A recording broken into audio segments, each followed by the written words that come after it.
సంఘం అధ్యక్షతన శ్రీమతి సోనియా గాంధీ గారి జన్మదిన వేడుకలు ఘనంగా నిర్వహించుకోవడం జరిగింది.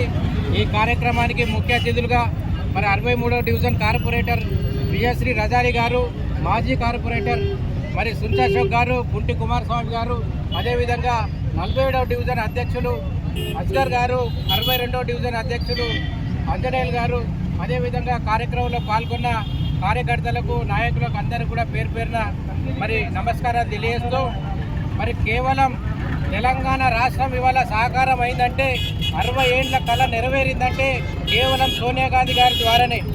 నిజంగా చూడండి, ఈరోజు తెలంగాణ రాష్ట్రంలో మరి ఉద్యమాల పేరుతో మరి రెచ్చగొట్టే విధానంతో మరి 60 ఏళ్ల తెలంగాణను చెట్టు పేరు చెప్పి కాయలమ్ముకునే విధంగా మరి రాష్ట్రం ఏర్పడ్డ తర్వాత ఇక్కడ జరిగినటువంటి అభివృద్ధి మీకు తెలుసు. దాదాపుగా ఒక 10 లక్షల కోట్ల అప్పులు తయారైనాయి.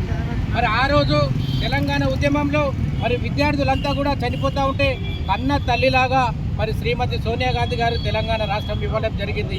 ఎందుకంటే కన్న బిడ్డలు చనిపోతూ ఉంటే మరి ఆ కన్న కడుపు ఏ విధంగా ఉంటుందో ఆ తల్లికి తెలుసు. కాబట్టి ఆ రోజు పార్లమెంటులో మరి తెలంగాణ రాష్ట్ర ఏర్పాటుకు మీరు ఇక్కడ ఉన్నటువంటి ఉద్యమ నేతలు మరి ఇళ్లకుండా కూడా తలుపులు బంద్ చేసి తెలంగాణ రాష్ట్రం ఇచ్చింది శ్రీమతి సోనియా గాంధీ గారు.